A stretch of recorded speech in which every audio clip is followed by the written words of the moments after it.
तो welcome back after the break के बाद आप सबका स्वागत है। सर आप ब्रेक में क्या खाते हो? जनरली कभी कभी सैंडविच, ठीक है, ब्रेड बटर और साथ में अपन कॉफी वगैरह ले लेते हैं। आओ जी स्टार्ट करें। कहाँ थे हम मैंने आपको कहा था कुछ थ्रेड्स है इंडिपेंडेंस को लेके, ठीक है। सेल्फ इंटरेस्ट थ्रेड हो गया, सेल्फ रिव्यू थ्रेड हो गया, एडवोकेसी थ्रेड हो गया, फेमिलियरिटी थ्रेड हो गया और इंटिमिडेशन थ्रेड हो गया। बट अल्टीमेटली इन थ्रेड्स का हमारे पास एक जुगाड़ है। We can actually apply safeguards of independence. Sir क्या है सेफ गार्ड्स? आओ मेरे साथ रीड करो, अभी फटाफट सारी चीजें आपको याद हो जाएंगी। क्विकली फोकस है, इधर देखो। For the public to have confidence in the quality of audit, ताकि पब्लिक का क्वालिटी ऑफ ऑडिट में कॉन्फिडेंस बना रहे, ये जरूरी है। It's essential that the auditor should always be and appear to be independent of the entities they are auditing. ये कह रहा है कि कहीं ना कहीं ऑडिटर का इंडिपेंडेंट होना जरूरी है। सर इंडिपेंडेंट के लिए क्या चाहिए?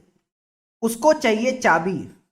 सर उसको क्या चाहिए? उसको चाहिए चाबी। चाबी माने की फंडामेंटल प्रिंसिपल्स। सर की फंडामेंटल प्रिंसिपल्स थे क्या? क्या आपको याद है अभी हमने की फंडामेंटल प्रिंसिपल्स ऑफ इंडिपेंडेंस पढ़े थे, जो कोई भी प्रोफेशनल में होने चाहिए। हिंट दे दी मैंने तुमको, ऐसे प्रिंसिपल्स जो कोई भी प्रोफेशनल में होने चाहिए। सर कोई का क्या मतलब था? C for confidentiality, O for objectivity, I for integrity and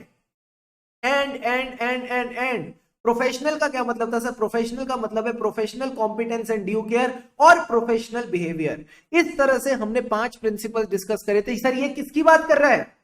ये बात करता है इंटीग्रिटी की, ये बात करता है ऑब्जेक्टिविटी की, बट बाकी सारे है ही नहीं। तो सर हम क्या बोले? आप बोलना अयो बाकी सारे कहां गए।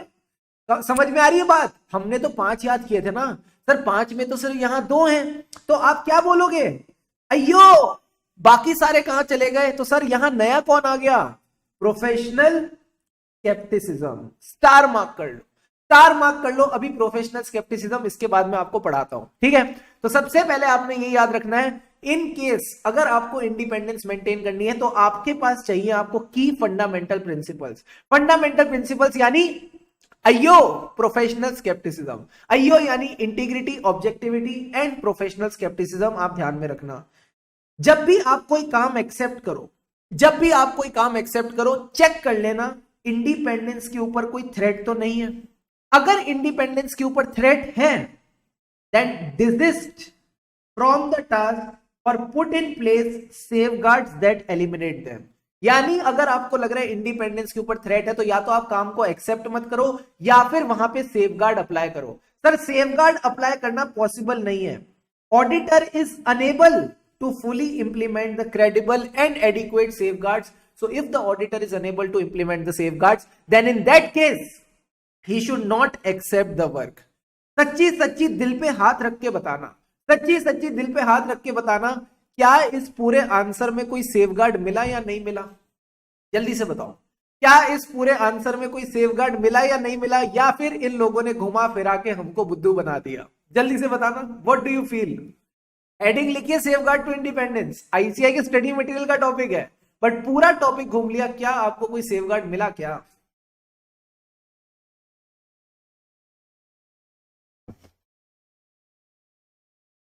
Did you find any safeguard? नहीं मिला तो आपने भी एग्जामिनर को बुद्धू बना के आना, आपने भी एग्जामिनर को बुद्धू बनाना है। सबसे पहले बोलो कि ऑडिट की क्वालिटी के लिए, for the public to have confidence in the quality of audit, ठीक है, ऑडिटर शुड बी इंडिपेंडेंट। अब सर ये इंडिपेंडेंट बनेगा कैसे? अब ये इंडिपेंडेंट बनेगा कैसे? इसके पास होनी चाहिए चाबी। चाबी यानी की फंडामेंटल प्रिंसिपल्स, ठीक है, ड्रॉ करना मेरे साथ, की फंडामेंटल प्रिंसिपल्स। अब सर की फंडामेंटल प्रिंसिपल्स क्या है? अयो प्रोफेशनल स्केप्टिसिज्म, अयो प्रोफेशनल स्केप्टिसिज्म। सर अयो प्रोफेशनल स्केप्टिसिज्म का मतलब ऊपर लिखा हुआ है integrity, objectivity and professional scepticism. अब इसने बोला कि अगर यहां पे कोई थ्रेट है, before taking any work check कर लेना that there should not be any threat. जब आप एक्सेप्ट कर रहे हो, before taking any work check if threat exist. अगर थ्रेट एग्जिस्ट करता है तो दो काम आप कर सकते हो, या तो आप डिजिस्ट करो फ्रॉम द टास्क, या फिर आप सेफगार्ड अप्लाई करो। इन दोनों में से कोई एक काम कर सकते हो, इन दोनों में से कोई एक काम कर सकते हो। इफ सेफगार्ड अप्लाई करना is not possible, if it is not possible to apply the safeguards, then in that case don't accept the engagement। आप उस एंगेजमेंट को एक्सेप्ट नहीं करोगे। तो फटाफट इसको ड्रॉ करो और पूरा का पूरा जो हमने बनाई है मेथोडोलॉजी, इसको रीड करो, आंखें बंद करके रिकॉल करो। आई एम श्योर हो जाएगा। ये आपका आरटीपी का क्वेश्चन है, RTP November 22। Please learn it right now.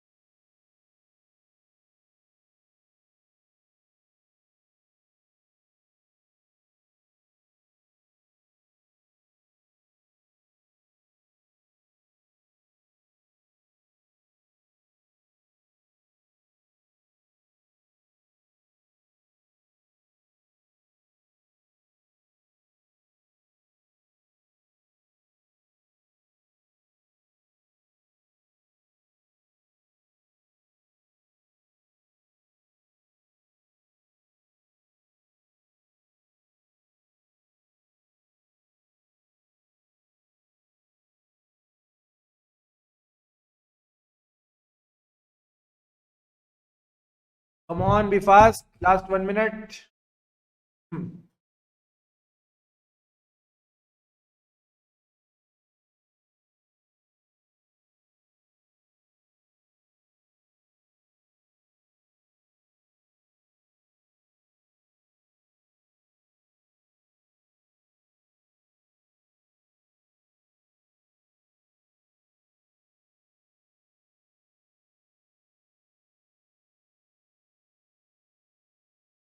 चलिए सर, आई बात समझ?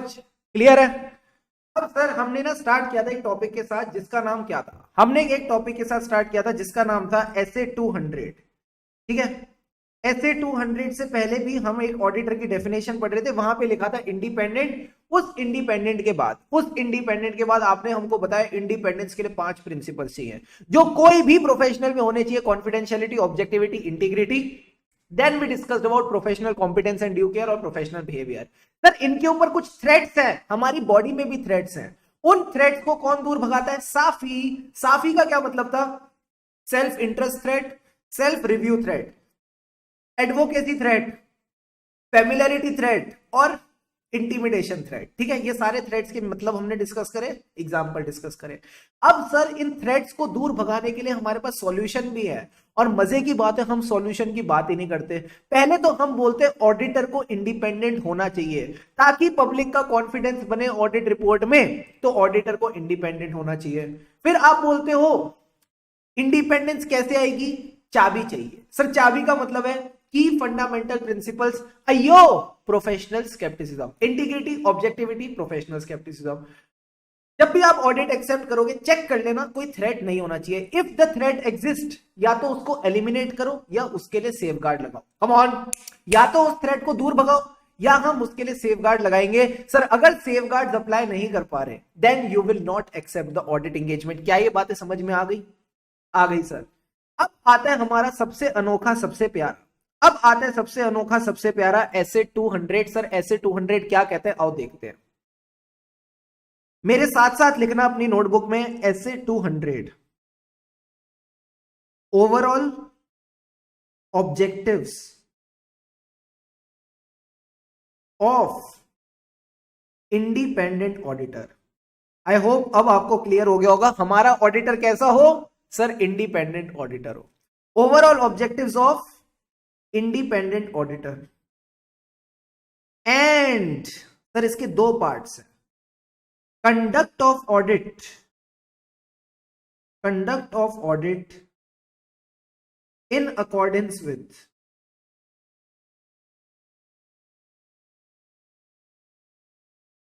standards on auditing। यानी ये ऐसे बोलता है कि ऑडिटर चाहता क्या है जिंदगी में। अगर ऑडिटर ने कोई क्लाइंट पकड़ा है, उस क्लाइंट के फाइनेंशियल स्टेटमेंट्स का ऑडिट करना है, तो what is the ultimate objective of an auditor, and sir उस ऑब्जेक्टिव को वो अचीव कैसे करेगा? Bye conducting the audit in accordance with standards on auditing.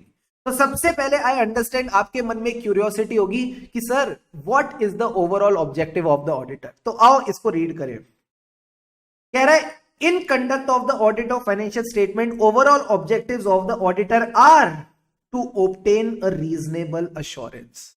the reasonable assurance किस चीज को लेके? that whether the financial statements as a whole are free from material misstatement, whether due to fraud or due to error। Sir इससे क्या होगा? अगर आपको reasonable assurance मिल जाती है कि फाइनेंशियल स्टेटमेंट में मटेरियल मिसस्टेटमेंट नहीं है, भले ही फ्रॉड हो या एरर की वजह से हो, आप अपना ओपिनियन एक्सप्रेस कर पाओगे। आप अपना ओपिनियन एक्सप्रेस कर पाओगे that the financial statements are prepared in all material respects in accordance with the applicable FRF. Sir read तो आपने पूरा करा दिया, बोल के भी आपने पूरा बता दिया, समझ में हमको कुछ भी नहीं आया। धीरे धीरे प्यार से समझते हैं, सारी बातें समझ में आएंगी। यहां आपका ऑडिट का बेस बनेगा, यहां आपका ऑडिट का बेस बनेगा। प्लीज अपना पूरा फोकस अब यहां पे रखना। सबसे पहले मैंने आपको बोला क्या चाहिए? Reasonable assurance. ठीक है, क्या यही मेरा सबसे पहला पॉइंट था? Answer is yes. अब सर सवाल उठता है रीजनेबल अश्योरेंस क्या है? मेरे साथ साथ लिखना।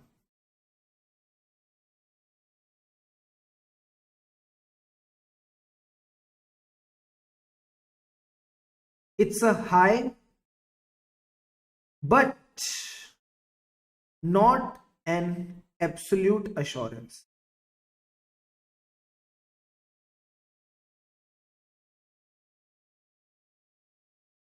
रीजनेबल अश्योरेंस मींस हम एक लेवल पे आपको कंफर्ट दे देंगे, हम एक लेवल पे आपको कंफर्ट दे देंगे, बट गारंटी नहीं दे सकते।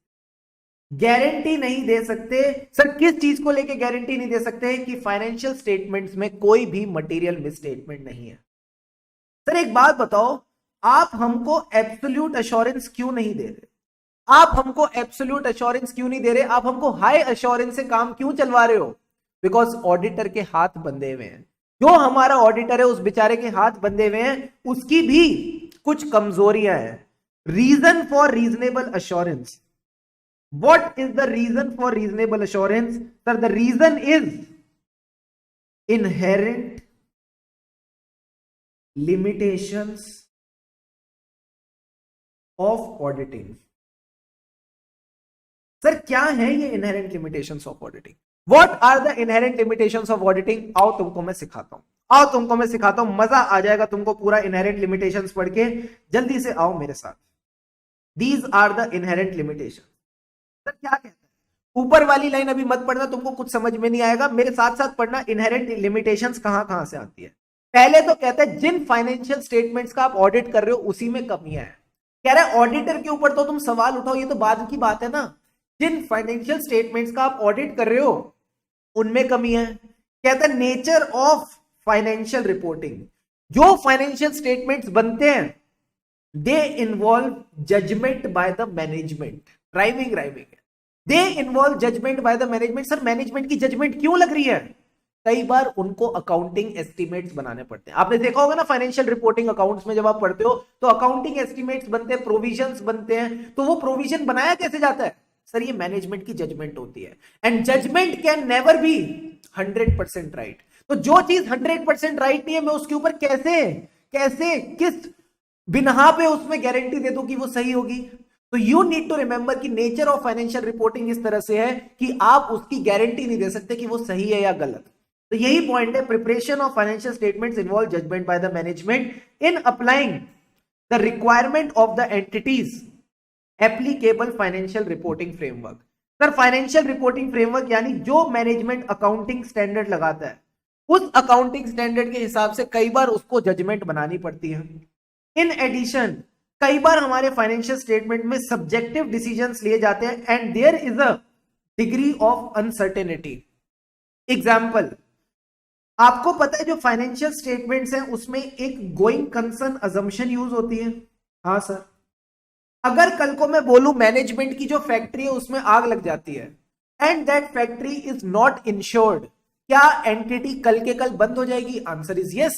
बट आप तो गोइंग कंसर्न के हिसाब से फाइनेंशियल स्टेटमेंट्स बना रहे हो, तो कई सारी असेसमेंट्स हैं, कई सारे सब्जेक्टिव डिसीजंस हैं and there is a degree of uncertainty, जिस वजह से आप गारंटी के साथ नहीं बोल सकते कि फाइनेंशियल स्टेटमेंट्स एकदम करेक्ट है। ठीक है, and there may be a range of acceptable interpretation and judgment. जहां पे भी जजमेंट लगती है वहां आप एक रीजनेबल सोच के साथ आगे बढ़ सकते हो। तो इस पॉइंट में बस इतना याद रखना, नेचर ऑफ फाइनेंशियल रिपोर्टिंग में judgment by the management and कहीं ना कहीं there is a element of uncertainty. इन 3-4 कीवर्ड्स को बस आपने ध्यान में रख के चलना है। That's all that you need to do. क्या पहला पॉइंट समझ में आया? हमने अपने ऊपर बात नहीं ली, सीधा हमने फाइनेंशियल रिपोर्टिंग के ऊपर बात डाल दी। अब सर ऑडिटर की बात करते हैं। Nature of the audit procedure. Auditor कह रहा है मेरे हाथ बंधे हुए हैं। सर क्यों बंधे हुए हैं? मुझे ऑडिट करना है। ठीक है, जब मैंने फाइनेंशियल स्टेटमेंट्स खोले तो उसमें बैंक का बैलेंस आ रहा था, उसमें डेटर का बैलेंस आ रहा था, उसमें इन्वेंट्री का बैलेंस आ रहा था। अब ये सारे बैलेंस चेक करने के लिए मुझे मैनेजमेंट से एविडेंस लेना पड़ेगा कि एक्चुअल में ये बैलेंस सही है कि नहीं। हो सकता है मैनेजमेंट मेरे को कंप्लीट इंफॉर्मेशन ना दे। I am dependent on the management की मैनेजमेंट मेरे को पूरी बात बताएगी ही नहीं। और हो सकता है क्योंकि मैनेजमेंट मुझे पूरी बात ना बताए। सर मैनेजमेंट पूरी बात क्यों नहीं बता रही? आप सोच सकते हो ऐसा। Why is management hiding the facts from me? Sir क्योंकि मैनेजमेंट के मन में चोर है। क्योंकि मैनेजमेंट के मन में चोर है इसलिए मैनेजमेंट आपसे ये बातें छुपा रही है। सर चोर किसके मन में होता है? जो फ्रॉड करता है। जो बंदा फ्रॉड करता है उसी के मन में चोर होता है। एंड सर फ्रॉड क्या है? सोची समझी चाल। Again what is fraud? Sir it is a सोची समझी चाल। इसको अंग्रेजी में क्या बोलते हैं? Sophisticated and carefully organise schemes. तो 2 पॉइंट आपने ध्यान में रखने। सबसे पहले तो auditor is dependent on the management, so the management may not provide the complete information which is relevant for the preparation and presentation of financial statement that has been requested by the auditor. Second case, sir, why is the management hiding the information? Why is the management not providing the information? Because fraud है। तो second point क्या हो गया? Fraud विच में involve सोची समझी चाल, in English sophisticated and carefully organise schemes. क्या आपके मन में ये नहीं आ रहा सर फ्रॉड को पकड़ लो? किस किस के मन में आ रहा है सर इस फ्रॉड को पकड़ लेते हैं ना? जल्दी से बताओ। क्या आपके मन में आ रहा है सर फ्रॉड है तो पकड़ लो ना? आपको रोक कौन रहा है फ्रॉड पकड़ने से? क्या कहते हो? पकड़ ले फ्रॉड को।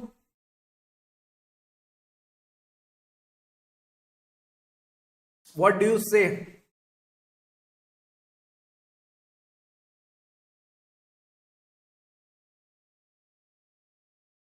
पकड़ लो सर, पकड़ लो पकड़ लो पकड़ लो पकड़ लो। ऐसे कैसे पकड़ ले?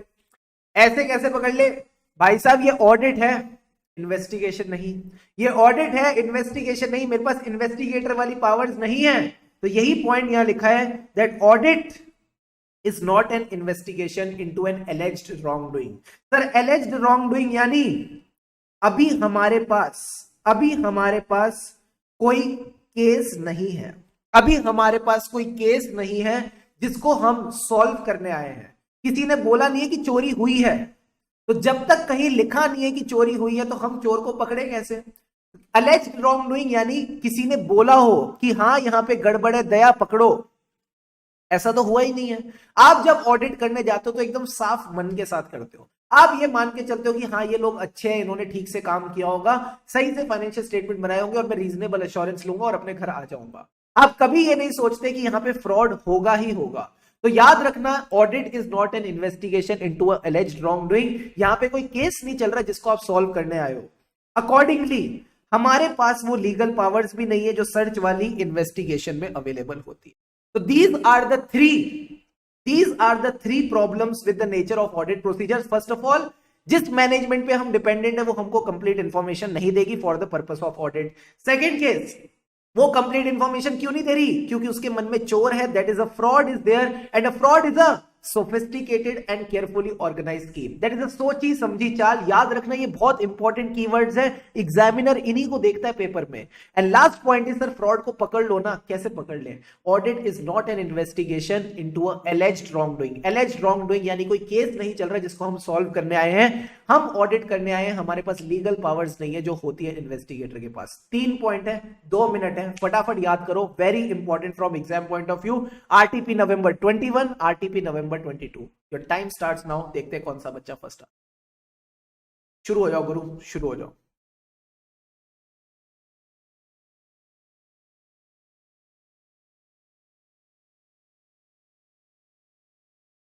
बच्चा कह रहा है क्या पी रहे हो? मैं रूह अफ़ज़ा पी रहा हूं। ठीक है, जल्दी से करो और मुझे बताओ।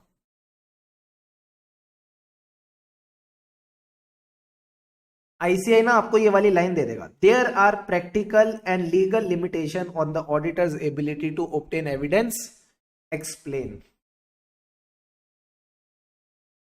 खत्म कहानी। तो आपने यही 3 पॉइंट्स लिखने हैं।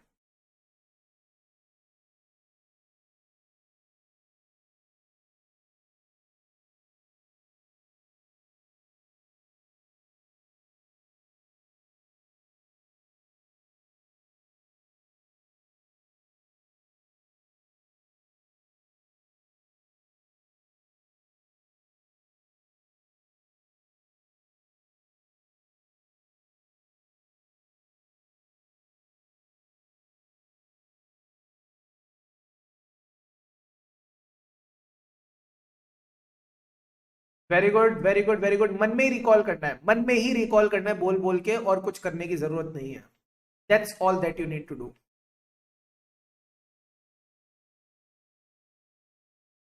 शाबाश शाबाश शाबाश शाबाश।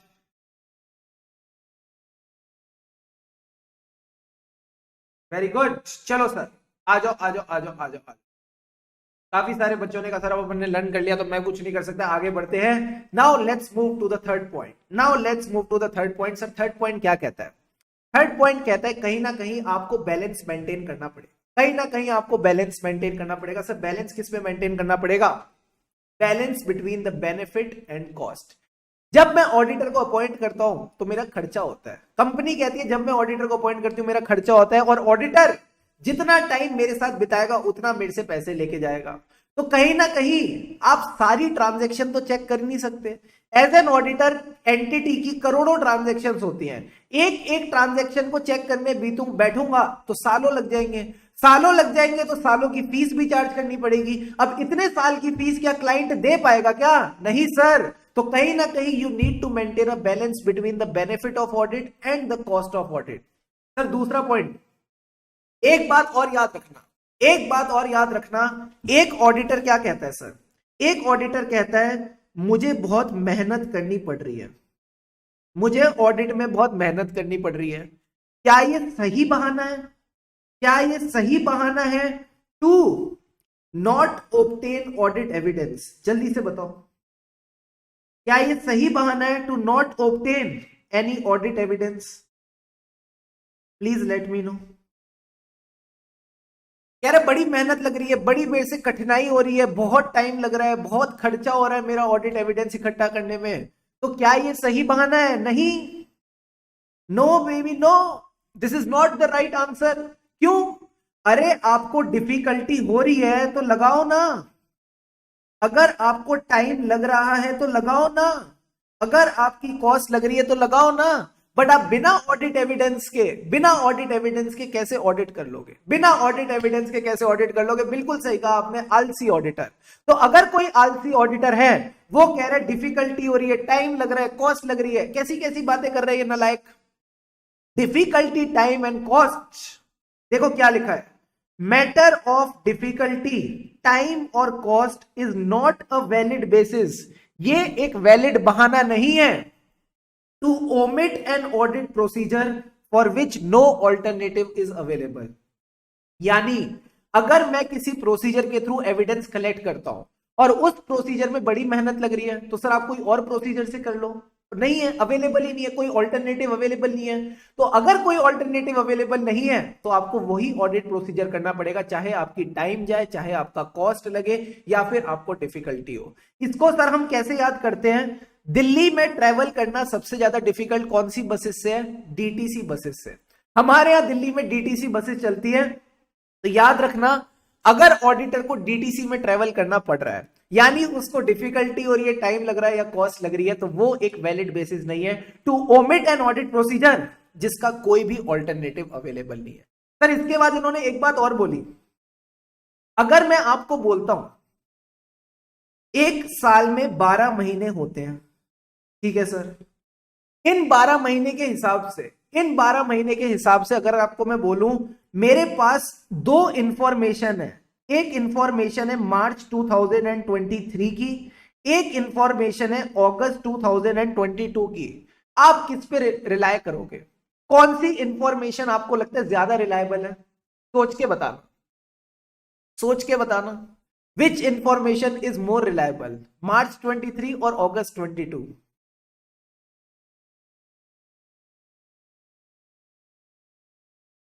Come on.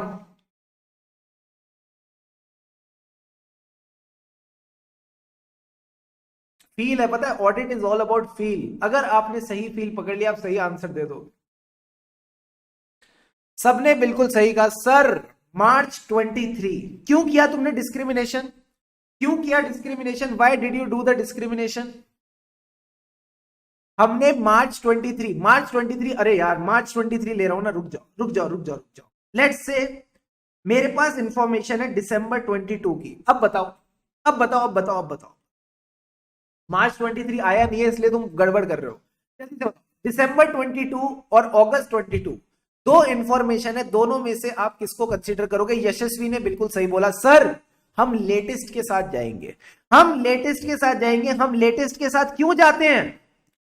क्योंकि हम इसमें बिलीव करते हैं, क्योंकि हम इसमें बिलीव करते हैं। यस, मार्च की क्योंकि लेटेस्ट थी तो मैंने अभी दिसंबर ले लिया। अब तुम दिसंबर के साथ क्यों जा रहे हो? क्योंकि दिसंबर लेटेस्ट है। क्या आप भी ये मानते हो कि जैसे जैसे टाइम पीरियड बीतता है इंफॉर्मेशन की वैल्यू कम होती जाती है? क्या आप भी ये मानते हो? Answer is yes. तो जब मैं ऑडिट करता हूं तो क्या मैं ऑडिट पूरे साल करता हूं या साल के एंड में आता हूं? सर आप साल के एंड में आते हो। जब ऑडिटर आता है वो साल के एंड में आता है, वो साल के स्टार्टिंग में तो होता ही नहीं।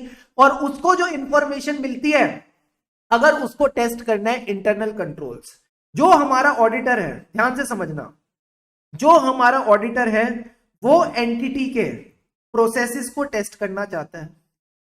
अब ये जो प्रोसेसेस की टेस्टिंग है, ये उसको इंश्योर करनी कि 12 महीने इन प्रोसेसेस ने काम ठीक किया हो। तो एक लेवल पे अगर मैं बोलता हूं मार्च का एविडेंस अवेलेबल है, साल के एंड के हिसाब से बताना, और या फिर इसके पास अगस्त का एविडेंस अवेलेबल है, तो मार्च का is considered to be more reliable because ये लेटेस्ट एविडेंस है। इस टाइम पे प्रोसेसेस अगर ठीक चल रहे तो बढ़िया है, पर अगर मैं बोलूं अगस्त का एविडेंस है, उस पे मैं इतना रिलाय नहीं कर पाऊंगा। तो ये भी एक ऑडिटर की लिमिटेशन है कि अगर अगस्त के प्रोसेसेस चेक करने हैं तो आप अगस्त में जाके ऑडिट नहीं कर सकते, आप साल के एंड में ही करोगे। क्योंकि आप साल के एंड में कर रहे हो तो कहीं ना कहीं अगस्त की इंफॉर्मेशन उतनी रिलायबल नहीं होगी जितनी मार्च की होगी। And this is the point which is written here, relevance of information thereby its value tends to diminish over a period of time. Therefore, there needs to be struck a balance between the reliability and the cost. अगर मैं पूरे साल audit करूं, पूरे साल के processes check करूं, आपको नहीं लगता कॉस्ट बढ़ जाएगी? Answer is yes. बट अगर मैं सिर्फ मार्च के प्रोसेसेस चेक करूं और उसके बेसिस पे मैं अगस्त का ओपिनियन दूं, क्या ये कहीं ना कहीं थोड़ी सी गलत फीलिंग नहीं दे रहा? आप समझ रहे हो मेरी बात? अगर मैं सिर्फ मार्च के प्रोसेसेस चेक कर रहा हूं और उसके बेसिस पे ओपिनियन बना रहा हूं कि हाँ पूरे साल प्रोसेसेस सही चल रहे होंगे, क्या मैं एक रीजनेबल अश्योरेंस दे रहा हूं? फील आ रही है रीजनेबल अश्योरेंस की? Getting the point? यही पॉइंट आपने समझना है कि क्योंकि मैं साल के एंड में आता हूं तो कहीं ना कहीं मुझे बैलेंस मेंटेन करना है between the timing of that information and the cost जो ये ऑडिट की इंकर करके चल रहे हैं। And last point is other matters. Sir ये अदर मैटर्स क्या है? चार ऐसे एरियाज है जहां पे इनहेरेंट लिमिटेशंस का दबाव सबसे ज्यादा है, जहां पे गलतियां पकड़ना सबसे मुश्किल है। सर ये कौन से एरियाज है? ध्यान से समझना। इन सर्टेन सब्जेक्ट मैटर्स, कुछ ऐसे मैटर्स है जहां पे limitations on the auditor's ability to detect a material misstatement is significant. Sir कौन से ऐसे एरियाज है? पहली बात तो फ्रॉड, एंड ये फ्रॉड भी ऐसा वैसा फ्रॉड नहीं है, सीनियर मैनेजमेंट का फ्रॉड है। सर सीनियर मैनेजमेंट में ऐसा क्या है जो इस फ्रॉड को इतना खास बना रहा है? अगर कोई इंप्लॉय फ्रॉड करेगा तो मैनेजमेंट पकड़ लेगी, बट अगर मैनेजमेंट ही फ्रॉड करे तो कौन पकड़ेगा? इसीलिए ये फ्रॉड खास है। Second case, collusion. एक बंदा फ्रॉड करे या दो बंदे मिलके फ्रॉड करे, दोनों में से किसको पकड़ना आसान है? सर इसको पकड़ना आसान है। जब दो लोग मिलके फ्रॉड करते हैं तो इसको पकड़ने में काफी मुश्किल होगी। देन अगेन इस केस में इनहेरेंट लिमिटेशंस ऑफ ऑडिटिंग ज्यादा होगी। तो फ्रॉड भी कौन सा फ्रॉड है? सर पहले तो सीनियर मैनेजमेंट इन्वॉल्व है, और दूसरा केस दो लोग मिलके फ्रॉड कर रहे हैं, यानी देयर इज कॉल्यूजन। अब सर ऑडिट में ना जहां जहां फ्रॉड की बात होगी हम बात करेंगे रिलेटेड पार्टी की, यानी एंटिटी अकेले अकेले फ्रॉड नहीं करती, रिलेटेड पार्टी के साथ मिलकर करती है। तो next point is regarding the related party. क्या आपने रिलेटेड पार्टी का अकाउंटिंग स्टैंडर्ड पढ़ा है? AS 18 वो कहते हैं जितनी भी रिलेटेड पार्टी आपकी है उनका डिस्क्लोजर होना चाहिए फाइनेंशियल स्टेटमेंट में, और उनके साथ आपने साल में जितनी भी ट्रांजेक्शन्स करी है उनका भी डिस्क्लोजर होना चाहिए, उनका जो साल के एंड में बैलेंस है उसका भी डिस्क्लोजर होना चाहिए। अब एक बात बताओ, मुझे पता कैसे चलेगा रिलेटेड पार्टी कौन है? सर मैनेजमेंट बताएगी। हो सकता है मैनेजमेंट मुझे कंप्लीट इंफॉर्मेशन ना दे। सर क्यों नहीं दे रही? क्योंकि मैनेजमेंट के मन में चोर है, क्योंकि मैनेजमेंट फ्रॉड है। तो फ्रॉड से आप अगला पॉइंट यही कनेक्ट करेंगे that related party relationships and transactions की एग्जिस्टेंस और कंप्लीटनेस पकड़ना मुश्किल है। अब ध्यान से सोच के बताना, एक एंटिटी फ्रॉड करती है, फ्रॉड किसके साथ मिलके? रिलेटेड पार्टी के साथ मिलके। तो क्या वो लॉज एंड रेगुलेशन से कंप्लाई कर रही है या नॉन कंप्लायंस? जल्दी से चैट बॉक्स में बताओ। If an entity is doing fraud along with a related party, it is complying or non complying? Quickly let me know. पूरी इंटरलिंकिंग से 4 नंबर दिलवाऊंगा आपको, जल्दी से मुझे बताओ बस, क्या ये कंप्लायंस है या नॉन कंप्लायंस है?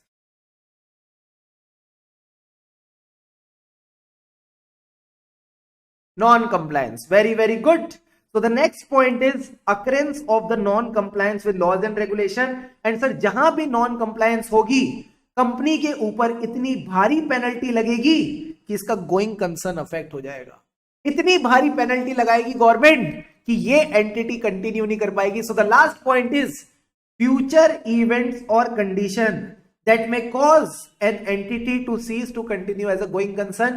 तो यही 4 पॉइंट्स को आपने रिलेट करके पढ़ना है। सबसे पहले फ्रॉड, फ्रॉड किसके साथ? Related party, that is a non compliance with the laws and regulation. And fourth point is जब इतनी भारी पेनल्टी लगेगी तो क्या अफेक्ट होगा? Going concern. To understand the last point बस इतना याद रखना, क्या एज एन ऑडिटर आप गारंटी दे सकते हो कि entity will forever continue as a going concern? क्या कल को फैक्ट्री में आग नहीं लग सकती? क्या सर लग सकती है। कल को एंटिटी का कोई डेटर का दिवाला निकल सकता है, कुछ भी हो सकता है। तो आप गोइंग कंसर्न की गारंटी नहीं दे सकते कि entity will always continue as a going concern. तो यहां पे भी इनहेरेंट लिमिटेशन ज्यादा है। तो समझने के लिए बस आप इतनी बात समझो, इंटरलिंकिंग बस करके चलना। Fraud, related party, that is a non compliance with laws and regulation, और इतनी भारी पेनल्टी लगेगी कि गोइंग कंसर्न अफेक्ट हो जाएगा। फटाफट ये चारों अदर मैटर्स वाले पॉइंट याद करो। पूरे ऑडिट में मैं आपको इनको इंटरलिंक करा के ले चलूंगा। अभी के अभी ये चारों पॉइंट्स को आपने याद रखना है। भले ही पानी के 2 घूंट लगा लो, भले ही पानी के 2 घूंट लगा लो, बट प्लीज याद करके मुझे बता दो।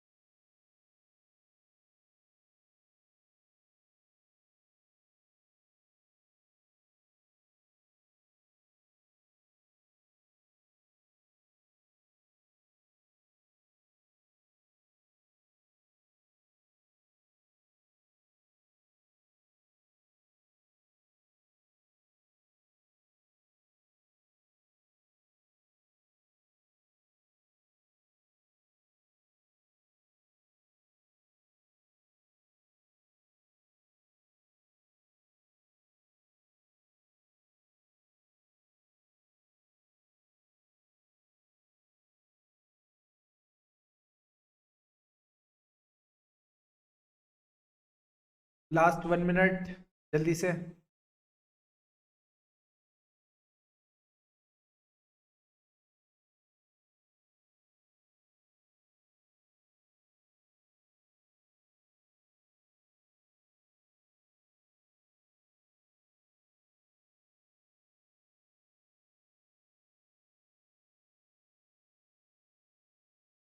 वेरी गुड सुरेश, क्या बात है दोस्त, सबने एकदम डन डना डन डन के मैसेजेस भेज दिए। चलो जी आगे बढ़े, चलो जी अब हम आगे बढ़े। आगे बढ़ेंगे सर किसके साथ? Let's continue, let's continue, let's continue, let's continue with the question. Sir क्या कह रहे हैं? DEF and company CA successfully carried out the audit of Shri Garments for the financial year 29-20.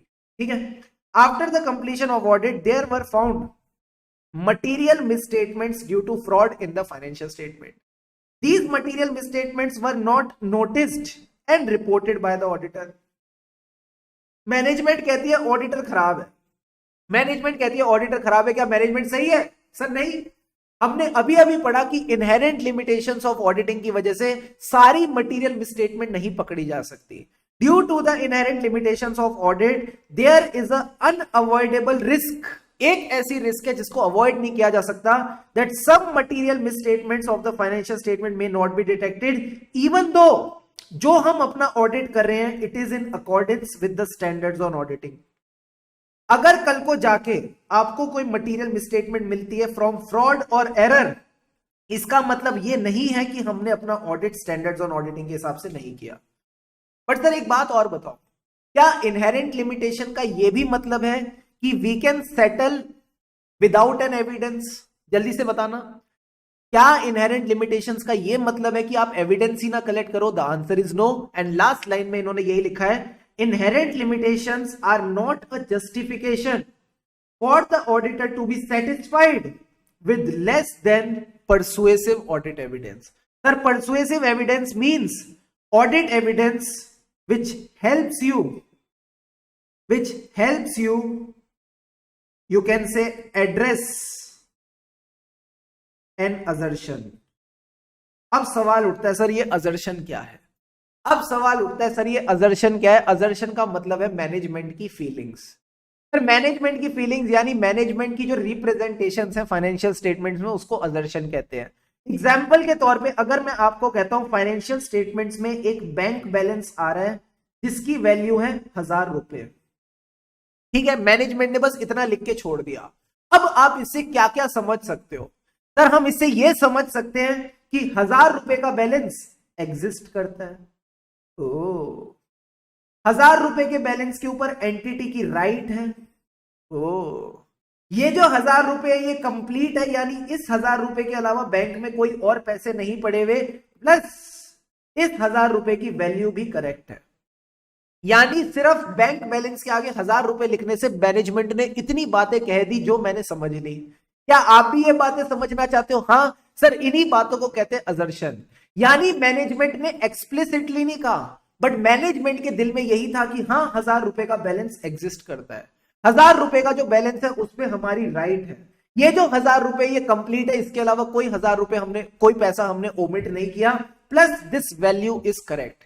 इसको ऐसे आप याद रख सकते हो, ERCV, ERCV करके ध्यान में रख सकते हो। And these assertions are not only for the balance sheet items. Bank balance क्या है? बैलेंस शीट आइटम्स है, ठीक है। इसी तरह पीएनएल आइटम्स होते हैं। सर पीएनएल आइटम्स को क्या बोलते हैं? Transactionary items. तो उसको हम बोलते हैं प्यार से class of transactions. And notes to accounts को क्या बोलते हैं? नोट्स टू अकाउंट्स को बोलते हैं डिस्क्लोजर्स, ठीक है। नोट्स टू अकाउंट्स को बोलते हैं डिस्क्लोजर्स। क्या ये बात समझ आई? तो अगली बार जब मैं आपको बोलूं अजर्शन, तो अगर मुझे बैंक बैलेंस की अजर्शन चेक करनी है कि ये बैंक बैलेंस एंटिटी के नाम पे है कि नहीं, एंटिटी के इसके ऊपर राइट है कि नहीं, तो मैं एंटिटी का बैंक स्टेटमेंट देख सकता हूं, या फिर मैं बैंक से कंफर्मेशन ले सकता हूं कि क्या एक्चुअल में एंटिटी का बैंक बैलेंस एग्जिस्ट करता है कि नहीं। क्या ये बात समझ में आई? परसुएसिव एविडेंस का क्या मतलब है? सर ये एविडेंस है जो हमें हेल्प कर रहा है to address an assertion. Example के तौर पर बैंक बैलेंस की अजर्शन चेक करने के लिए मैं क्या एविडेंस लूंगा? Bank statement as an evidence ले सकता हूं या बैंक कंफर्मेशन ले सकता हूं to address the assertions of the bank balance. क्या ये बात समझ में आई? जल्दी से बताओ हां या ना। पता है सीए फाइनल के बच्चों को भी असर्शन का मतलब समझ में नहीं आता। I hope this meaning is clear to you now. किसी को नहीं समझ में आया तो अभी पूछ लो मेरे से।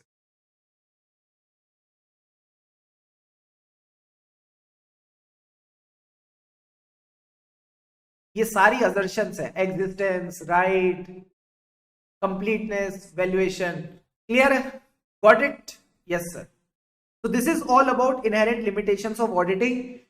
क्या आप सीखना चाहेंगे, क्या आप सीखना चाहेंगे कि इनहेरेंट लिमिटेशंस ऑफ ऑडिटिंग से सामना कैसे किया जाता है? Do you want to learn how to? Sir फिर से बताओ, फिर से बताओ। देखो ईश और प्रथमेश ध्यान से देखना। बैंक बैलेंस लिखा है मैनेजमेंट ने 1000 रुपए, इसका क्या मतलब है? What do you mean, what do you mean? Management क्या कहना चाहता है 1000 रुपए के बैंक बैलेंस से? सर मैनेजमेंट कहना चाहता है कि 1000 रुपए का बैंक बैलेंस एग्जिस्ट करता है। 1000 रुपए के बैंक बैलेंस के ऊपर एंटिटी की राइट है, यानी ये जो 1000 का बैलेंस है ना, ये एंटिटी के नाम पे, प्रथमेश के नाम पे नहीं है। और ये जो 1000 रुपए है ये कंप्लीट है, इसके अलावा इनका कोई बैंक अकाउंट नहीं है, कुछ भी ऐसा नहीं है जो इन्होंने ओमिट किया। And the value is also right. जितनी अमाउंट इन्होंने लिखी है बिल्कुल सही लिखी है। अब क्या ये बातें इन्होंने एक्सप्लिसिटली बताई है या इंप्लिसिटली? जल्दी से बताओ। Are these points explicitly given और इंप्लिसिटली अंडरस्टूड बाय अस? जल्दी से बताओ, कम ऑन। एक्सप्लिसिट है या इंप्लिसिट? मैनेजमेंट ने कहा या तुमने समझ लिया? सर हमने समझ लिया। तो जब आप मैनेजमेंट की दिल की बातें समझ जाते हो तो उसको बोलते हैं इंप्लिसिट। क्या ये एक्सप्लिसिट भी हो सकती है? हाँ हो सकता है। मैनेजमेंट नोट्स टू अकाउंट्स में डाल दे कि हमारे पास बैंक बैलेंस है जो हमारे ही नाम पे है, तो एक्सप्लिसिट हो जाएगा। तो again this can be explicit और इंप्लिसिट। ये रिप्रेजेंटेशंस है मैनेजमेंट की। These are the representations of the management जो आपको फाइनेंशियल स्टेटमेंट्स में मिलती है। These are embodied in the financial statements। बस इतनी सी बात आपने समझनी है, ठीक है? असर्शन यानी मैनेजमेंट की दिल की बातें जो तुम समझ गए। क्या ये पॉइंट समझ में आया? Is this clear now? जिसको असर्शन का मतलब अभी तक समझ में नहीं आता, क्या अब जाके असर्शन का मतलब समझ आया? तो ये चीजें ना आपको हेल्प करेंगी in testing the bank balance. जब आपको बैंक बैलेंस टेस्ट करना है तो इन्हीं असर्शंस की मदद से आप बैंक बैलेंस को टेस्ट करेंगे, ठीक है? What it, what it sir? अब एक बात बताओ sir, inherent limitations of auditing का तोड़ क्या है? अगर हमको कल को कोई फ्रॉड पकड़ना है तो कैसे पकड़ेंगे? एक ही जवाब है जिसका नाम है प्रोफेशनल स्केप्टिसिज्म। एक ही जवाब है जिसका नाम है प्रोफेशनल स्केप्टिसिज्म। यानी अगर आपको ये इंश्योर करना है कोई भी रिलेटेड पार्टी आपके हाथ से ना बिखरे, कोई भी रिलेटेड पार्टी आपके हाथ से ना छूटे, कोई भी फ्रॉड आपसे ना छूटे, कोई भी लॉ और रेगुलेशन की नॉन कंप्लायंस आपसे ना छूटे, यानी आपको सारी बातें पता चलती जाए, तो उसके लिए आपको सतर्क रहना पड़ेगा, सावधान रहना पड़ेगा, सतर्क रहना पड़ेगा। यही हमको ये टॉपिक सिखाता है। That is the topic of professional scepticism. Sir ये क्या कहता है? Professional scepticism is an attitude. Sir इस एटीट्यूड में क्या रखना है? Questioning mind. आपके मन में सवाल जवाब चलते रहने चाहिए, साथ ही साथ आप चौकन्ने रहने चाहिए। You should be alert to the conditions which can indicate possible misstatements due to error or due to fraud, and critical assessment of audit evidence। Sir ये तीनों पॉइंट क्या मतलब है? इन तीनों पॉइंट्स का क्या मतलब है जल्दी से बताओ। पेज नंबर 2, पेज नंबर 2 क्या कहना चाहता है सर प्रोफेशनल स्केप्टिसिज्म? ध्यान से समझना। एकता कपूर नाम की एक बहुत ही फेमस प्रोड्यूसर है, ठीक है? क्या आपने इनके सीरियल्स देखे? हाँ सर। इनके हर सीरियल में प्रोफेशनल स्केप्टिसिज्म होता है। इनके हर सीरियल में प्रोफेशनल स्केप्टिसिज्म होता है। यानी एक होती है सर आंटी, एक होते हैं अंकल। जो अंकल होते हैं वो रात को लेट आते हैं घर पे, आंटी उनसे पानी भी नहीं पूछती और अंकल की सफेद शर्ट पे लाल निशान देखती है। अंकल की सफेद शर्ट पे लाल निशान देखती है और अंकल से पूछती है ये लाल निशान आया तो आया कहां से? अंकल कहते हैं कि मैं आज कैफे गया था तो वहां से केचप गिर गई। आंटी कहती है अच्छा बेटा तू जा अंदर, अभी मैं चेक करती हूं। फिर वो शर्ट उठाती है और चेक करती है ये एक्चुअल में केचप है या कुछ और, एक्चुअल में ये केचप है या कुछ और। तो सर आंटी क्या कर रही है? आंटी प्रोफेशनल स्केप्टिसिज्म कर रही है। सबसे पहले तो आंटी अलर्ट थी। अगर आंटी को लाल निशान दिखा, अगर आंटी को लाल निशान दिखा, तो आंटी को लाल निशान दिखा कैसे? सर वो आंटी अलर्ट थी। जब आंटी अलर्ट थी तो उन्होंने सवाल पूछा। उनका माइंड कैसा माइंड? Sir questioning mind. उन्होंने सवाल पूछा कि ये लाल निशान आया तो आया कहां से? हस्बैंड ने बोला केचप गिर गई थी। क्या आंटी मान गई या आंटी ने उसकी क्रिटिकल असेसमेंट करी? सर आंटी ने ना क्रिटिकल असेसमेंट करी।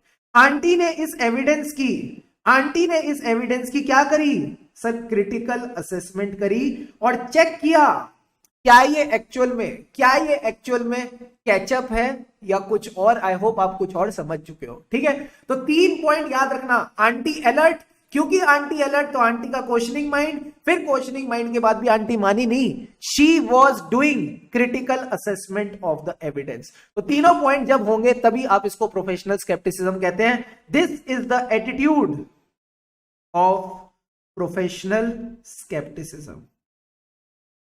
ठीक है, I hope these points are clear to you. फटाफट देखो क्या कहता है।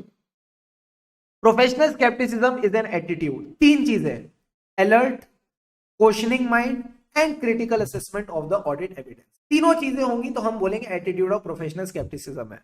इसका फायदा क्या है? Auditor shall plan and perform the audit in accordance with professional scepticism, recognising कि हो सकता है कई बार ऐसे सर्कमस्टेंसेस हो जिनकी वजह से financial statements are materially misstated. Sir 4 चीजों को लेके आपने अलर्ट रहना है। पहली चीज, जो हमारा ऑडिट एविडेंस है that is contradicting the other audit evidence obtained. Example के तौर पे आपने बैंक का बैलेंस चेक करना था। बैंक का बैलेंस चेक करने के लिए आपको एंटिटी ने बैंक स्टेटमेंट दी। जो बैंक स्टेटमेंट थी उसमें बैलेंस आ रहा था 1000 रुपए। साथ ही साथ आपने बैंक से कंफर्मेशन भी मंगा ली। आपने बैंक से कंफर्मेशन ली, आपने बैंक को कॉल करा, आपने बैंक को मेल भेजा और मेल के थ्रू आपको यह पता चला ये बैलेंस 1000 रुपए का नहीं है, 800 रुपए का। ओ, तो सर क्या यहां पे ऐसी फीलिंग आ रही है मैनेजमेंट ने पीडीएफ के साथ छेड़खानी करी है? जो हमारी मैनेजमेंट है उसने बैंक स्टेटमेंट की पीडीएफ के साथ छेड़खानी की? Answer is yes. तो अगर आपको कॉन्ट्राडिक्टिंग ऑडिट एविडेंस मिल जाता है, यानी एक एविडेंस दूसरे एविडेंस से मेल नहीं खा रहा, तो क्या आप इसके ऊपर सवाल उठाएंगे? डेफिनेटली आप सवाल उठाएंगे। तो सबसे पहली चीज आपके लिए अलर्ट रहने के लिए हो गई contradicting audit evidence. Audit sir, जहां कॉन्ट्राडिक्टिंग एविडेंस होगा हम क्या करेंगे? We will question the reliability of documents, we will question the reliability of documents. And जब आप क्वेश्चन करोगे तो मैनेजमेंट क्या करेगा? रिस्पॉन्स करेगा। Responses to the inquiries to be used as a audit evidence. अब एक बात बताओ, बैंक स्टेटमेंट बैंक कंफर्मेशन से एग्री नहीं करता, किसकी खुशबू आ रही है? फ्रॉड की या अच्छेपन की? सर फ्रॉड की खुशबू आ रही है। तो नेक्स्ट पॉइंट जो आपने ध्यान में रखना है वो है fraud. These conditions indicate a possibility of fraud. अब एक बात और बताओ, अगर किसी एंटिटी में फ्रॉड निकलेगा तो आपका काम बढ़ेगा या काम घटेगा? जल्दी से बताना चैट बॉक्स पे। अगर किसी एंटिटी में फ्रॉड निकलता है तो आपका काम बढ़ता है या घटता है? सारा लॉजिक का गेम है ऑडिट, सारा लॉजिक का गेम है। तुम्हारा पूरा दिमाग खुल जाएगा अगले 30 दिनों में, मजा आ जाएगा तुमको। जल्दी से बताओ, फ्रॉड से दिमाग खुलेगा, सॉरी फ्रॉड से जो आपका काम है वो बढ़ेगा या कम होगा? कम ऑन, बढ़ेगा, बढ़ेगा, पढ़ेगा इंडिया तभी तो बढ़ेगा इंडिया। तो फ्रॉड करेगा मैनेजमेंट तभी तो ऑडिटर का काम बढ़ेगा। तो यही पॉइंट आपने याद रखना है। Circumstances which suggest the need for audit procedure in addition, यानी अब आपका काम बढ़ेगा, then those required by the standards on auditing, यानी स्टैंडर्ड्स ऑन ऑडिटिंग के हिसाब से तो आप काम करेंगे बट साथ ही साथ आपका काम बढ़ता जाएगा। तो यही 4 चीजों को लेके आपने अलर्ट रहना है। सर अलर्ट कहां से शुरू हुआ था? एक ऑडिट एविडेंस दूसरे से कॉन्ट्राडिक्ट हुआ, क्योंकि वो कॉन्ट्राडिक्ट हुआ तो आपके मन में सवाल उठे, क्या ये एविडेंस सही है, क्या यहां पे फ्रॉड है? Again again again, very very good. क्या ये एविडेंस सही है, क्या यहां पे फ्रॉड है? यानी आपने क्वेश्चन करी reliability of documents and the responses bye the management. फिर आपको लगा यार यहां पे फ्रॉड है और फ्रॉड की वजह से आपका काम बढ़ गया, एडिशनल ऑडिट प्रोसीजर्स करने पड़े। एंड सर एक बात और बताओ, एक ये 3 पॉइंट और फिर मैं आपको टाइम देता हूं याद करने का। अगर मैं प्रोफेशनल स्केप्टिसिज्म मेंटेन कर रहा हूं तो मैं क्या कर रहा हूं? You are reducing the risk. Sir किसकी रिस्क रिड्यूस कर रहा हूं? दिल पे चोट लगने की। क्योंकि अगर कल को आप ऑडिट करके निकलो और आपको बाद में पता चले कि मटेरियल मिसस्टेटमेंट छूट गई है आपसे, आपसे एक ऐसी गलती छूट गई है फाइनेंशियल स्टेटमेंट में जो आप पकड़ सकते थे, अगर आप अलर्ट रहते तो आपके दिल पे चोट लगती। अगर दिल पे चोट लगेगी तो क्या आवाज निकलेगी? सर आवाज निकलेगी उई। सर उई का क्या मतलब है? ओ ओ आई। ओ का मतलब है ओवरलुकिंग अनयूजुअल सर्कमस्टेंसेस। एक ऑडिटर ऑडिट करने गया, जब वो लंच के लिए जा रहा था तभी उसको एक कैबिन से आवाज आई। पता है क्या आवाज आई? एक एम्प्लॉय अपने मैनेजर को बोल रहा था, मैं ना थोड़े से फेक बिल्स डालूंगा, अप्रूव कर देना। वो कहता कितने रुपए के फेक बिल्स डालोगे? उसने कहा 1 लाख रुपए के। कहता मैं अप्रूव कर दूंगा, 50% मेरा 50% तेरा, 50% मेरा 50% तेरा। तो क्या ये सुन के आपको एक अच्छी फीलिंग आ रही है या खराब फीलिंग आ रही है? जल्दी से बताओ। एज एन ऑडिटर कैसी फीलिंग आ रही है about the control environment of the organisation? क्या इस ऑर्गेनाइजेशन का इन्वायरमेंट फ्रॉड वाला इन्वायरमेंट है या अच्छा इन्वायरमेंट है? सर फ्रॉड वाला इन्वायरमेंट है। तो क्योंकि आप अलर्ट थे, क्योंकि आप चलते हुए अलर्ट थे, आपके दिमाग में किसी की कहानियां नहीं चल रही थी, आपके दिमाग में इंस्टाग्राम की रील्स नहीं चल रही थी, आपका दिमाग चौकन्ना था, अलर्ट था, इसलिए आपने वो चीज सुन ली। तो basically you were alert to unusual circumstance. Second case, over generalising when drawing the conclusion from the audit observation. आपको तो लग रहा था इंटरनल कंट्रोल्स बड़े अच्छे हैं, आपको लग रहा था इनके प्रोसेसेस बेस्ट हैं, बट इसी बात को जो मैंने आपको बताई कि एक एम्प्लॉय और मैनेजर मिलकर फ्रॉड कर रहे हैं, क्या अब आपका कंक्लूजन गलत हो जाएगा? Will your conclusion about the entity change? Answer is yes. आपका एंटिटी को लेके अब परसेप्शन बदल जाएगा, अब आपका एंटिटी को लेके परसेप्शन बदल जाएगा। And last point is using inappropriate assumptions in determining the nature, timing and extent of audit procedures and evaluating the results thereof. अगर एंटिटी में फ्रॉड है, आपने खुद बताया एडिशनल ऑडिट प्रोसीजर्स करने पड़ेंगे। तो अगर आपने फ्रॉड पकड़ ही लिया है तो एडिशनल ऑडिट प्रोसीजर्स करो, कम ऑडिट प्रोसीजर से आपका काम नहीं चलेगा। Just for your ease of reference आप बस उई याद रख के चलना। सर उई का क्या मतलब है? Overlooking unusual circumstances. ये बड़ा अनयूजुअल था ना कि एक एम्प्लॉय और एक मैनेजमेंट फ्रॉड कर रहे हैं। Second point, in appropriate, sorry second point is over generalizing when drawing the conclusions about something, and last point is inappropriate assumptions in deciding the nature, timing and extent of audit procedure। अब कम procedure नहीं, आपको nature, timing and extent बढ़ानी पड़ेगी। ठीक है, तो यही points आपने ध्यान में रखने हैं। फटाफट 3 मिनट लो। प्रोफेशनल स्केप्टिसिज्म की डेफिनेशन, किन 4 चीजों को लेके अलर्ट रहना है, क्या रिस्क रिड्यूस होगी, ये पॉइंट्स आपने अभी याद करके मुझे बताने। देखते कौन सा बच्चा फर्स्ट आता है। जिस तरीके से मैंने पढ़ाया उसी तरीके से उसी फ्लो में आपने इनको भी रिवाइज करना। Your time starts now. शुरू हो जाओ गुरु, शुरू हो जाओ।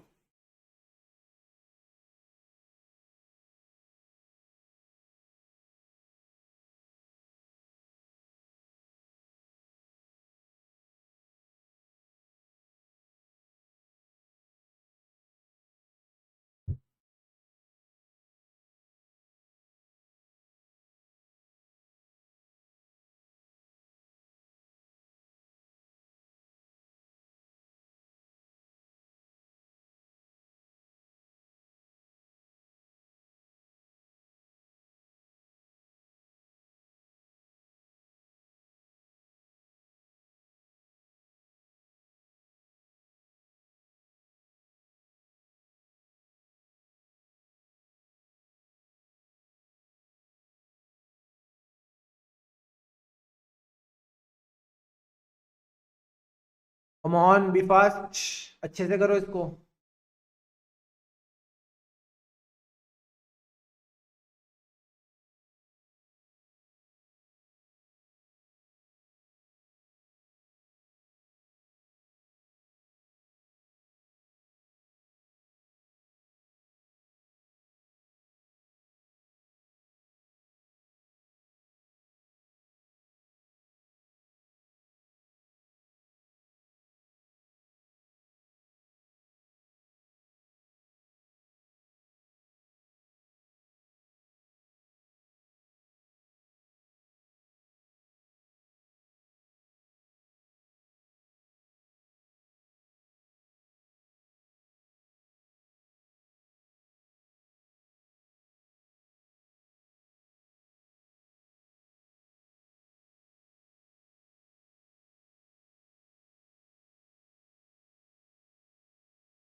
Done done done done.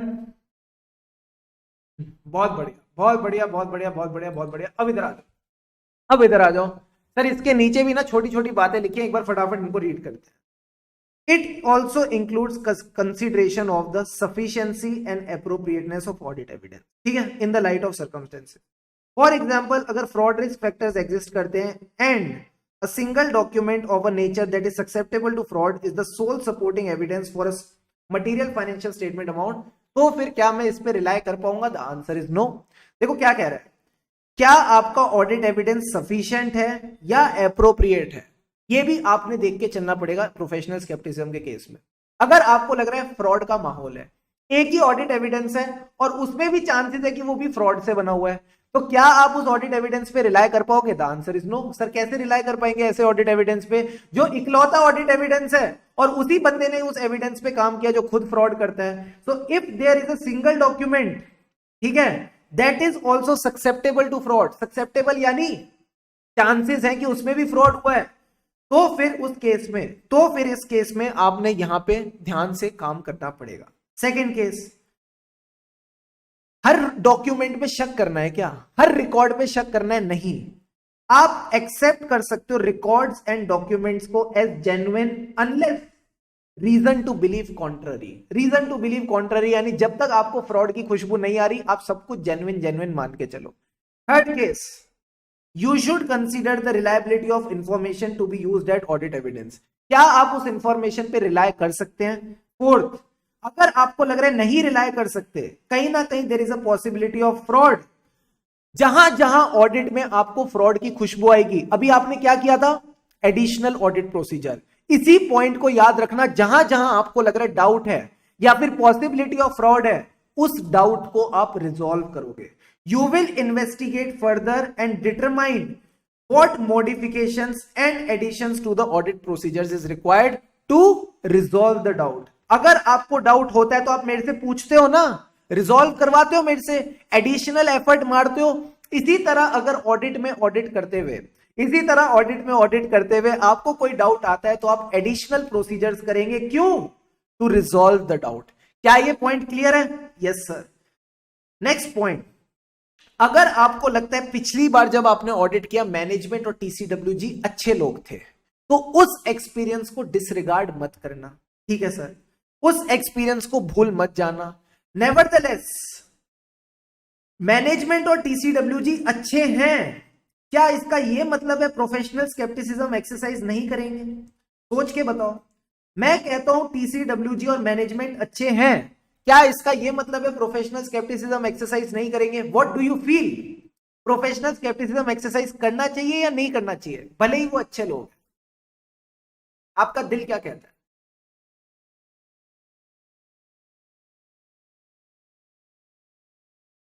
Come on, करना चाहिए। Very very good. So auditor should exercise, auditor should exercise क्या? Professional scepticism. तो यही बात यहां लिख रखी है। Nevertheless management and TCWG are honest and have integrity doesn't relieve the auditor to maintain professional scepticism. अब कई बच्चों के दिमाग में एक सवाल आया होगा, सर क्या ये टीसीडब्ल्यूजी कौन है? ये टीसीडब्ल्यूजी कौन है? हमने पापा जी सुन रखा है, मम्मी जी सुन रखा है, ताऊ जी सुन रखा है, चाचा जी सुन रखा है, ये टीसीडब्ल्यूजी कौन है? आओ मैं आपको टीसीडब्ल्यूजी की डेफिनेशन दिखाऊं। आओ मैं आपको टीसीडब्ल्यूजी की डेफिनेशन दिखाऊं। टीसीडब्ल्यूजी माने दोज चार्ज्ड विद गवर्नेंस, यानी अल्टीमेटली जो एंटिटी की बागडोर है, जो एंटिटी का कंट्रोल है, इन्हीं लोगों के पास है। ये है कंपनी के चीफ एग्जीक्यूटिव ऑफिसर्स, ये है कंपनी के चेयरमैन, ये है कंपनी के मैनेजिंग डायरेक्टर, यानी ये वो लोग हैं जो टॉप पे बैठे हैं। ये लोग फाइनेंशियल स्टेटमेंट्स नहीं बनाते, ये इंश्योर करते हैं कि एंटिटी सही डायरेक्शन में जा रही है। अगर कल को ऑडिट करते हुए आपकी मैनेजमेंट को लेके कोई भी कंप्लेंट है तो आप इनको अप्रोच कर सकते हो। तो टीसीडब्ल्यूजी मींस अ पर्सन और an organisation in case of a corporate trustee with the responsibility of overseeing, overseeing यानी ऊपर बैठे हुए हैं, ऊपर बैठे हुए हैं, ठीक है, ऊपर बैठ के देख रहे हैं कि एंटिटी का स्ट्रेटेजिक डायरेक्शन ठीक है। स्ट्रेटेजिक डायरेक्शन मतलब एंटिटी क्या प्रोडक्ट्स बनाएगी, एंटिटी क्या सर्विसेज ऑफर करेगी, किस प्राइस पे करेगी, किस तरह से अपने रिसोर्सेज लाएगी, ये सारी स्ट्रेटेजिक डिसीजंस यही लोग लेते हैं। एंड इनकी लाइबिलिटी है with respect to the accountability of the entity. ये लोग ठीक से काम कर रहे हैं, बिल्कुल सही कहा सुरेश ने, these are the key managerial persons of the entity. आप इनको केएमपीस भी कह सकते हो, जैसे कि CEO, CFO, managing director, basically the executive members of the company. क्या ये बात समझ में आती है? हाँ सर। तो इनका काम क्या है? ओवरसी करना। सर ओवरसी क्या करते हैं? Strategic direction. दो कीवर्ड्स याद रखना, overseeing the strategic direction and obligation regarding the accountability. Again आंखें बंद करके वापस बताओ, पहला काम क्या था sir? Overseeing the strategic direction of the entity. किस दिशा में एंटिटी आगे बढ़ रही है, ये बैठ के ओवरसी करते हैं। एंड सेकंड केस, अगर एंटिटी ने कल को कोई गड़बड़ करी, किसका गला पकड़ेंगे? टीसीडब्ल्यूजी का। बिकॉज अल्टीमेट रिस्पॉन्सिबिलिटी इन्होंने उठाई है एंटिटी की अकाउंटेबिलिटी की। अगर एंटिटी कुछ गलत एक्शन करती है, these people are accountable for that. तो स्ट्रेटेजिक डायरेक्शन में अगर गलत चली गई, किसको पकड़ोगे? टीसीडब्ल्यूजी को पकड़ेंगे। क्या टीसीडब्ल्यूजी का पॉइंट क्लियर है? जल्दी से बताओ, क्या दोनों बातें दिमाग में गई? Overseeing the strategic direction, second point obligation for the accountability of entity. ठीक है, अगर मैनेजमेंट की कोई कंप्लेंट होगी तो किसके पास जाएंगे? टीसीडब्ल्यूजी के पास जाएंगे। ये दो छोटी बातें बस ध्यान में रखनी है, आपका पूरा ऑडिट स्मूथली बटरली हो जाएगा। फटाफट बताओ, क्लियर है ये बात? All good? Yes sir. ठीक है, तो प्रोफेशनल स्केप्टिसिज्म आई होप आप सबको क्लियर है। अब एक बात और बताओ, चलो मैं आपसे पूछ ही लेता हूं, अब तो हमारी दोस्ती हो गई है ना। किस किस बच्चे को अभी हैवी लग रहा है? जल्दी से बताना। या आपको लग रहा है सर अभी स्मूथली चल रहा है, अभी हम 15-20 मिनट और पढ़ सकते हैं? I want to know from all of you, because मेरे को तो लग रहा है मैं 10-15 मिनट, आधा घंटा और पढ़ा सकता हूं और मैं आपको और आगे ले जा सकता हूं। आप मुझे बताओ, फर्स्ट क्लास के हिसाब से क्या इतना काफी है या आप और पढ़ना चाहते हो? जैसा आप बोलोगे वैसा करेंगे, लेट मी नो।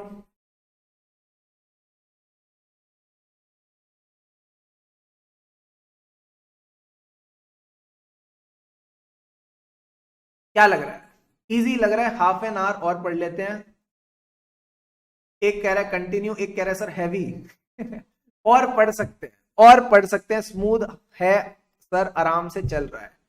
ठीक है, तो देखो फर्स्ट क्लास है, 1 घंटे की हमने फर्स्ट सेशन रखा, 1 घंटे का हमने सेकंड सेशन रखा। आज के लिए I think it's enough, but कल के लिए आप इसको रिवाइज करके आना। कल के लिए जो आज हमने पढ़ा उसको अच्छे से रिवाइज करके आना। देखो थोड़ा थोड़ा अपने को ना कवर करना पड़ेगा, फास्ट ट्रैक बैच है ये। आपने देखो बोला है मेरे को फास्ट ट्रैक बैच में आना था, तो मैंने आपको फास्ट ट्रैक बैच में ले लिया।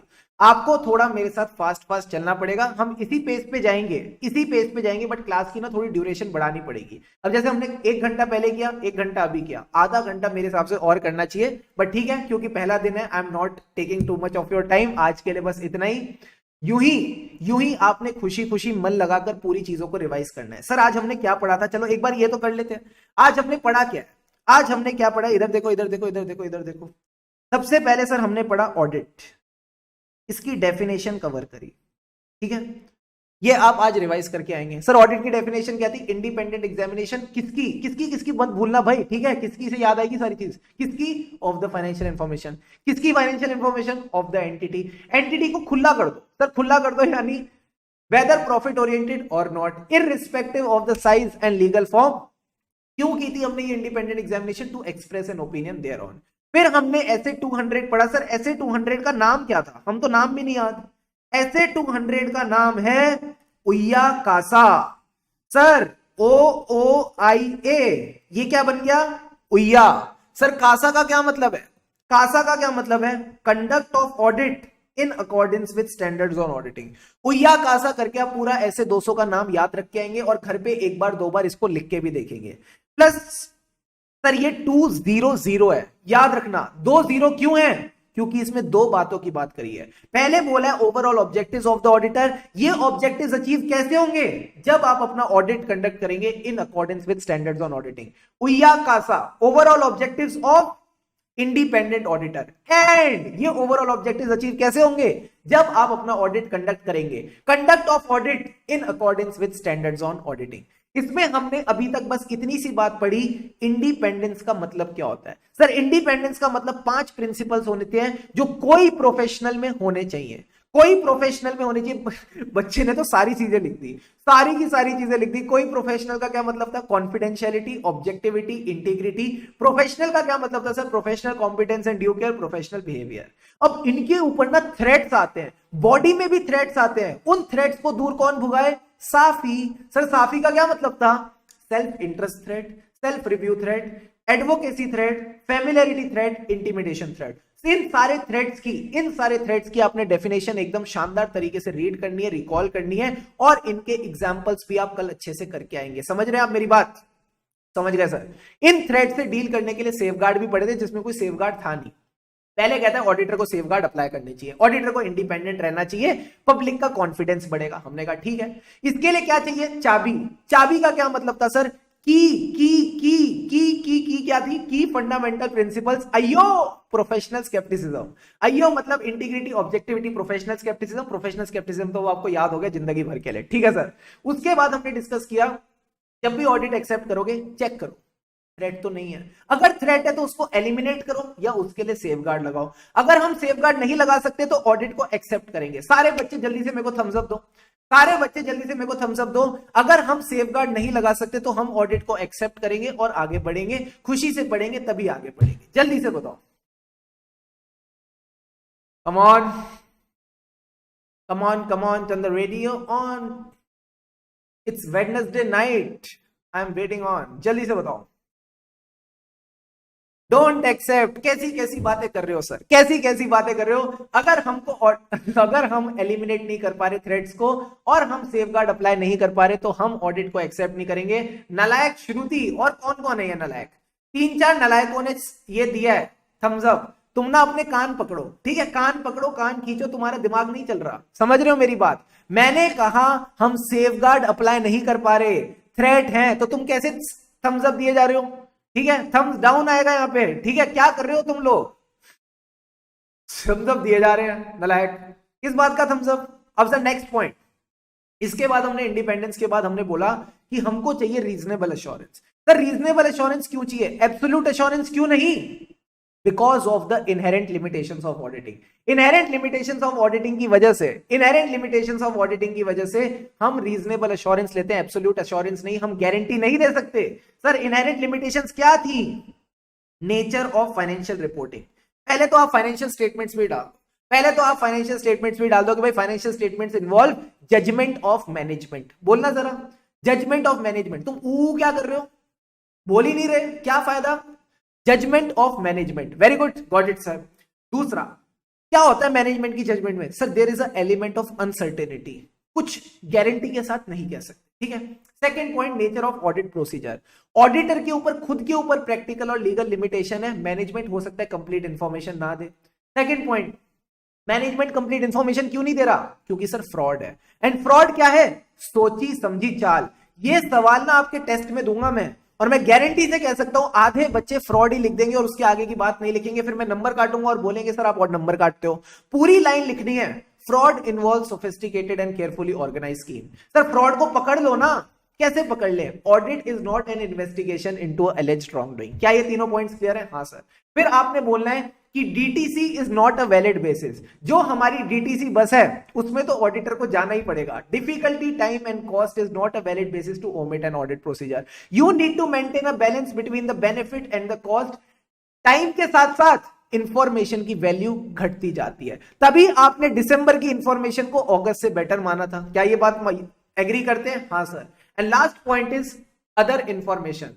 जो हमारे अदर मैटर्स है जहां पे इनहेरेंट लिमिटेशंस का इंपैक्ट ज्यादा है, सर वो कौन कौन से मैटर्स है? पहले तो फ्रॉड, ऐसा वैसा फ्रॉड नहीं है, सीनियर मैनेजमेंट का फ्रॉड है।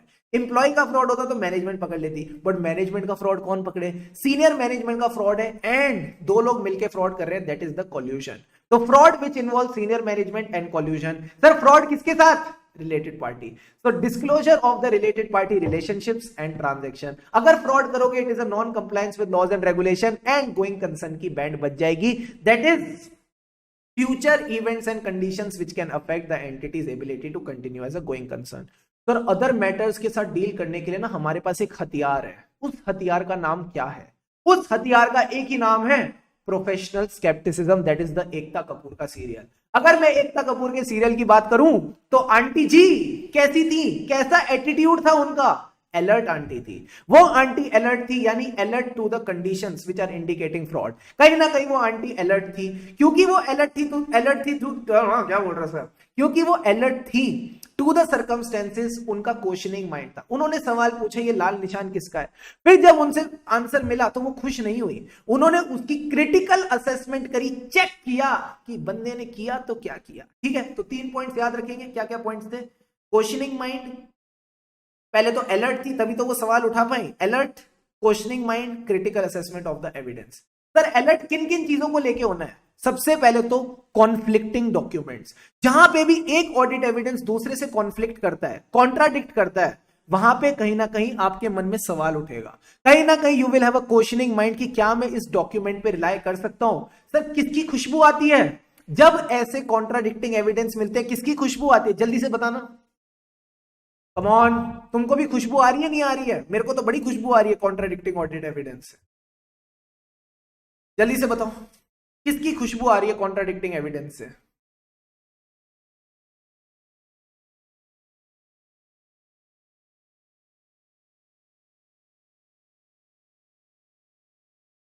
फ्रॉड। एंड फ्रॉड से हमारा काम कम हो जाता है। फ्रॉड से हमारा काम कम हो जाता है। We need to reduce our audit procedure. Thumbs up देना। फ्रॉड के केस में we need to reduce our audit procedure. जल्दी से थम्स अप दो।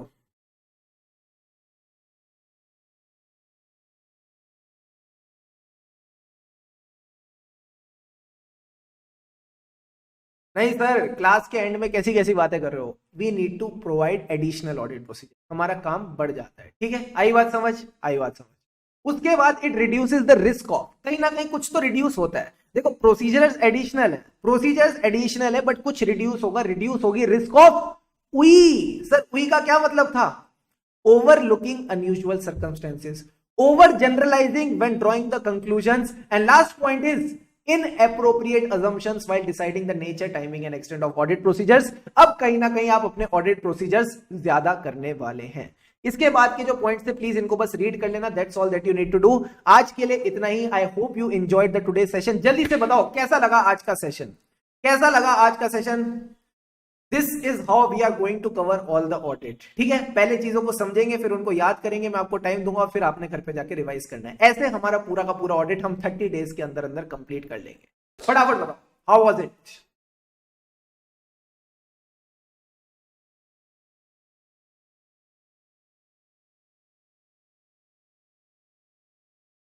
मौज करा दी एकदम मस्त सर, मजा आ गया। Awesome. So that's all for today. यूं ही आपने खुशी खुशी मन लगाकर पढ़ना है, क्योंकि खुशी से पढ़ेंगे तभी आगे बढ़ेंगे। ठीक है, have an awesome day ahead. हम है राही ऑडिट के, फिर मिलेंगे चलते चलते।